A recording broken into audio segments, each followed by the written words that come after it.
নমস্কার বন্ধুরা, job update sign news চ্যানেলের পক্ষ থেকে তোমাদের সকলকে জানাই স্বাগত। তো বন্ধুরা, আজকে কথা বলবো ইস্টার্ন রেলের পক্ষ থেকে বের হওয়া সম্পূর্ণ একটি নতুন নোটিফিকেশন নিয়ে তোমাদের সাথে কথা বলবো। তোমাদেরকে এর আগেও বলেছি যে বিভিন্ন জেলা স্টেশনের পক্ষ থেকে তোমাদের কিন্তু নিয়োগ করা হচ্ছে, লোকাল স্টেশনের পক্ষ থেকে নিয়োগ হচ্ছে। যারা নিজেদের স্টেশনের নাম কমেন্ট করেছে তারা কিন্তু অনেকেই তাদের লোকাল স্টেশনগুলো বিভিন্ন ইনফরমেশন পেয়েছে, অনেকে ফর্মও জমা করেছে। এবং এখানে তোমাদের আরেকটি তোমাদের নতুন ডিভিশন নিয়ে আজকে কথা বলবো, যেখানে মিনিমাম মাধ্যমিক পাস যদি কারোর থেকে থাকে তাহলে সে অবশ্যই আবেদন করতে পারবে। মিনিমাম মাধ্যমিক পাস, সাথে মিনিমাম 18 বছর, এইটুকু সামান্য ক্রাইটেরিয়া যদি কারোর থেকে থাকে তাহলে সে কোনো রকমের রিটেন টেস্ট ছাড়া এবং ওয়াক ইন ইন্টারভিউ ছাড়া শুধুমাত্র ডকুমেন্ট ভেরিফিকেশন করে ডাইরেক্ট নিযুক্ত হতে পারবে। ইন্টারভিউ নেই, লিখিত পরীক্ষা নেই, সরাসরি ডকুমেন্ট ভেরিফিকেশন করে মিনিমাম মাধ্যমিক পাস যোগ্যতা এবং 18 বছর হলেই ছেলে হোক কিংবা মেয়ে তোমরা প্রত্যেকেই আবেদন করতে পারবে।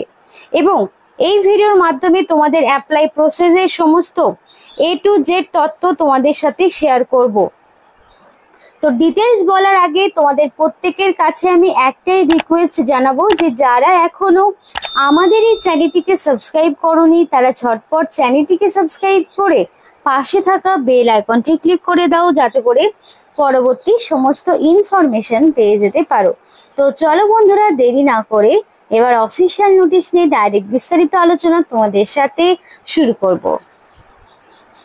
তো নোটিফিকেশনটা ওপেন করে নিয়েছি। ফার্স্ট অফ অল তোমাদের দেখাবো যে এখানকার ইম্পর্টেন্ট ডেটস গুলো কি রয়েছে। তো এবার দেখো, এখানে তোমাদের পরিষ্কার বলা রয়েছে যে অ্যাপ্লিকেশন যেটা 15/7/2025 থেকে তোমাদের 5/8/2025 অর্থাৎ 5th অগস্ট পর্যন্ত তোমাদের অ্যাপ্লিকেশন জারি থাকছে। তো 5ই আগস্টের মধ্যে তোমাকে কমপ্লিটলি অ্যাপ্লিকেশন সাবমিট করতে হবে। হাতে তোমাদের সময় থাকছে, কিন্তু যতটা আগে অ্যাপ্লিকেশন সাবমিট করা যায় ততই কিন্তু ভালো। তো অবশ্যই সেই বিষয়টা মাথায় রাখতে হবে। আর এখানে তোমাদের ড্রপ বক্সে অ্যাপ্লিকেশন জমার পরে সেই দিনই ড্রপ বক্স ওপেন করা হবে, অর্থাৎ শর্টলিস্টেড ক্যান্ডিডেটকে বাছাই করা হবে। এবং অবশ্যই এই যে অফিসিয়াল ওয়েবসাইট www.indianrailway.government.in, এই অফিসিয়াল ওয়েবসাইট থেকে তোমাকে নোটিফিকেশন এবং অ্যাপ্লিকেশন ফর্মটি ডাউনলোড করতে হবে। এবং এখানে তোমাদের যে মিনিমাম কোয়ালিফিকেশন সেটা হচ্ছে মাধ্যমিক পাস, অর্থাৎ যে কোনো রেকগনাইজ বোর্ডের আন্ডারে তোমরা যদি মিনিমাম মাধ্যমিক পাসটুকু করে থাকো তাহলে কিন্তু অবশ্যই আবেদন করতে পারবে। তার পাশাপাশি তোমার বয়সটা হতে হবে মিনিমাম 18 বছর, 18 থেকে 40 বছরের মতো বয়স হতে হবে। আর সেটা অবশ্যই 1/1/2025 এই তারিখ অনুযায়ী তোমার বয়স এবং যে এডুকেশনাল কোয়ালিফিকেশন সেটাকে ক্যালকুলেট করতে হবে। এখানে প্রচুর স্টেশনের নাম দেওয়া রয়েছে, তুমি তোমার ইচ্ছে মতো স্টেশন চুজ করবে এবং applicant can apply for one station only. যে কোনো একটি স্টেশনের হয়েই তুমি অ্যাপ্লিকেশন করতে পারবে, একাধিক স্টেশনের হয়ে তুমি অ্যাপ্লিকেশন করতে পারবে না। আর অ্যাপ্লিকেশন করতে এই অফিসিয়াল ওয়েবসাইট থেকে তোমাকে সমস্ত রকম অ্যাপ্লিকেশন ফর্মটি ডাউনলোড করতে হবে।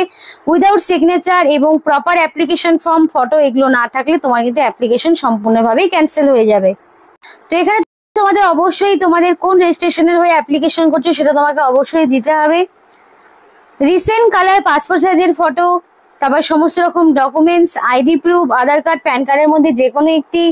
তো এরপরে তোমাদের যদি কোনো রিটায়ার্ড এমপ্লয়ি তোমরা হয়ে থাকো বা তোমাদের যদি কোনো তোমাদের যদি ডটার, স্পাউস বা তোমাদের কোনো কেউ অ্যাডাল্ট চাইল্ড হয়ে থাকো রিটায়ার্ড এমপ্লয়ি, তাহলে কিন্তু অ্যাপ্লিকেশন করতে পারো। তার জন্য প্রপার ডকুমেন্টস দিতে হবে। এখানে তোমাকে self attested recent colour passport সাইজের ফটো দিতে হচ্ছে। যারা ধরো জেনারেল পাবলিক তাদের জন্য একরকম ফর্ম রয়েছে, যারা রিটায়ার্ড এমপ্লয়ি রিটায়ার্ড এমপ্লয়ীদের কেউ হয়ে যখন অ্যাপ্লিকেশন করবে তাদের ফর্মটি আলাদা রয়েছে। তো এখানে দেখো তোমাদের first of all name of the applicant, তোমাদের নাম থাকবে, এখানে রিসেন্ট কালার পাসপোর্ট সাইজের ফটো থাকবে। ফাদার্স নেম অথবা হাজবেন্ডের নাম, গার্জেন হিসেবে তুমি যে কাউকে রাখতে পারো, যেহেতু ছেলে মেয়ে প্রত্যেকে আবেদন করতে পারবে, মেল ফিমেল প্রত্যেকেই আবেদন করতে পারবে। তো সেই অনুযায়ী বর্তমানে যিনি তোমার গার্জেন রয়েছেন তার নাম তোমাকে দিতে হবে। Age and date of birth, তো 1/1/2025 এই তারিখ অনুযায়ী তোমার যা বয়স রয়েছে সেইটাই তুমি বসাবে এবং অবশ্যই ডেট অফ বার্থটা মাধ্যমিক বা তার সমতুল্য পরীক্ষার অ্যাডমিটটা দেখে নেবে, সেই অনুযায়ী যা ডেট অফ বার্থ রয়েছে সেই ডেট অফ বার্থটাই তোমাকে বসাতে হবে। এডুকেশনাল কোয়ালিফিকেশন অবশ্যই মাধ্যমিক পাশের ইনফরমেশন বসিয়ে দেবে, মাধ্যমিক পাশের ইনফরমেশন লেখা থাকবে। জেন্ডার মেল হোক ফিমেল হোক আদার্স যে কোনো ক্যাটাগরির ক্যান্ডিডেট হোক অবশ্যই সেই ক্যাটাগরির প্রার্থীরাই এখানে যেই ক্যাটাগরি হোক না কেন তোমরা কিন্তু আবেদন করতে পারবে। আর রেসিডেন্সিয়াল অ্যাড্রেসের ক্ষেত্রে তোমার ফার্স্ট অফ অল থাকবে ভিলেজের নাম, পোস্ট অফিসের নাম, পুলিশ স্টেশনের নাম, ডিস্ট্রিক্টের নাম, এভাবে সমস্তটা থাকবে এবং পিনকোডটাও তোমাকে দিতে হবে। সম্পূর্ণ ডিটেলস থাকবে রেসিডেন্সিয়াল অ্যাড্রেসের ক্ষেত্রে। এবার মোবাইল নাম্বার অবশ্যই ভ্যালিড ফোন নাম্বার তোমাকে দিতে হবে এবং তুমি যে স্টেশনের হয়ে অ্যাপ্লিকেশন করছো সেই স্টেশন থেকে তোমার লোকেশন কত কিমি এবং কোন স্টেশনের হয়ে অ্যাপ্লাই করছো সেটা তোমাকে অবশ্যই দিতে হবে। এবং জেনারেল পাবলিক যারা অ্যাপ্লিকেশন করছো তাদের এখানে একটা সিগনেচার থাকবে, প্লেস আর ডেট থাকবে এবং এনক্লোজার সমস্ত রকম ডকুমেন্টসগুলোকে সেলফ অ্যাটাস্টেড করিয়ে দেবে। তো ডকুমেন্টস কী কী সেগুলো তোমাদের সাথে একবার শেয়ার করি, সেগুলো দেখে নাও। এজ প্রুফ অবশ্যই সেলফ অ্যাটাস্টেড করবে, আধার কার্ড, প্যান কার্ড, যে কোনো গভর্নমেন্ট আইডি তোমাকে দিতে হবে। অ্যাড্রেস প্রুফ হিসাবে আধার কার্ড। এডুকেশনাল কোয়ালিফিকেশন হিসেবে মাধ্যমিক বা তার সমতুল্য পরীক্ষার কপি, প্যান কার্ড অবশ্যই অ্যাটাচ করে দিতে হবে এবং তোমাদের এখানে একটা স্ট্যাম্প 100 টাকার, তো এইগুলো তোমাকে দিতে হচ্ছে। রিসেন্ট কালার পাসপোর্ট সাইজের ফটো, এই সবটাই তোমাকে দিতে হবে। ধরো তোমাদের যারা রিটায়ার্ড এমপ্লয়ীদের ক্যান্ডিডেট হয়ে অ্যাপ্লিকেশন করে তাদের কিন্তু আলাদা রকম ফর্ম রয়েছে, তাদের কিন্তু আলাদাভাবে ফিল আপ করতে হবে। আর আমি একটাই কথা বলবো, অ্যাপ্লিকেশন করতে অবশ্যই ভ্যালিড ফোন নাম্বারের জায়গাটা অবশ্যই ভ্যালিড ফোন নাম্বার দেবে, যাতে করে সিলেকশন প্রসেসের অল ইনফরমেশন তুমি পেয়ে যেতে পারো। আমি এবার দেরি না করে সরাসরি স্টেশনগুলোর নাম বলবো। আর তোমরা যারা ভিডিওটি দেখছো অবশ্যই তোমরা তোমাদের স্টেশনের নাম ঝটপট আমাদেরকে কমেন্ট করে জানাও, তাহলে আমরাও জানাতে পারবো যে তোমাদের এলাকায় থাকা স্টেশনগুলোতে এক্স্যাক্টলি কী কী ভ্যাকেন্সি রয়েছে এবং পরবর্তীতে কী কী আসতে চলেছে সেই ডিটেলসগুলো তোমাদেরকে জানাতে পারবো। 13 রকম স্টেশন রয়েছে। একটা রয়েছে কাজরা, যেটা NSG 5 এর মধ্যে পড়ছে। অভয়পুর রয়েছে, যেটা NSG 5 রয়েছে। জামালপুর NSG 3 রয়েছে। মুনগার রয়েছে, যেটা NSG 5 রয়েছে। তারপরে বারিয়ারপুর রয়েছে, যেটা NSG 5। সুলতানগঞ্জ NSG 4। তারপরে হচ্ছে ঘোগা, যেটা NSG 5। তারপরে কাহালগাঁও, যেটা NSG 5। তারপরে হচ্ছে মিজরা চেকিউ, সেটা হচ্ছে চিউকি, মির্জা চিউকি, তো NSG 5। 3 পাহাড় বলে একটি রয়েছে, যেটা NSG 5 রয়েছে। বারহারওয়া বলে একটি জায়গা, যেটা NSG 4 রয়েছে। নিমতিতা বলে একটি জায়গা NSG 5। মালদা টাউন, যেটা NSG 2। এর আগে মালদা টাউনের অনেকজন কমেন্ট করেছিলে, তো তাদের বলবো অবশ্যই ভিডিওটি দেখো, কোয়ালিফিকেশন থাকলে আবেদন করে রাখো। নিজ নিজ স্টেশনগুলোতে চাকরি করার কিন্তু একটা দারুণ সুযোগ ইস্টার্ন রেলের পক্ষ থেকে দিচ্ছে, যেটা মালদা ডিভিশনের পক্ষ থেকে করা হচ্ছে। এখানে দেখো অ্যাডভার্টাইজমেন্টের নাম্বারও দেওয়া রয়েছে এবং ATVM ফেসিলিটার পোস্টে তোমাদেরকে নিয়োগ করানো হচ্ছে।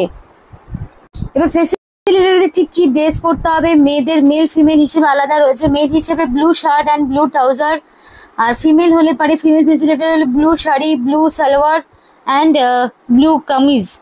এগুলোর মধ্যে ব্লু শাড়ি অথবা ব্লু সালোয়ার অ্যান্ড কামিজ পরতে হবে, যে কোনো একটি। তো এটা হচ্ছে তোমাদের ড্রেস কোড। তোমাদের এখানে অ্যাপ্লিকেশন তো তোমাদের অবশ্যই যে কোনো একটি স্টেশনের হয়ে করতে পারবে। একজন ক্যান্ডিডেট সর্বোচ্চ একটি অ্যাপ্লিকেশন করতে হবে, মাল্টিপল অ্যাপ্লিকেশন করলে কিন্তু রিজেক্ট হয়ে যাবে।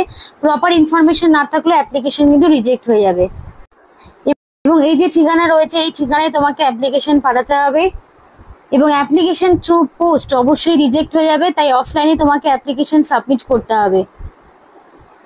তো এই এতগুলো স্টেশনের পক্ষ থেকে কিন্তু তোমাদের নতুন নতুন করে নিয়োগ বিজ্ঞপ্তি চালু হলো, যেখানে বেশি কিছু না, শুধুমাত্র যদি মাধ্যমিক থাকে তাহলেই আবেদন করতে পারবে, এই নয় যে হায়ার কোয়ালিফিকেশন থাকতে হবে।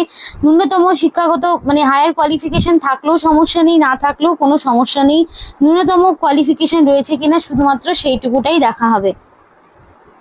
তো এখানে আজকের মতো ভিডিওটি শেষ করছি। ভিডিওটি ভালো লাগলে অবশ্যই লাইক করো এবং চ্যানেলটিকে সাবস্ক্রাইব করে আমাদের সাপোর্ট করো, আমাদের সাথে থেকো, পাশে থেকো। আর ভিডিওটি সম্পূর্ণ দেখার জন্য তোমাদের সকলকে জানাই অসংখ্য ধন্যবাদ।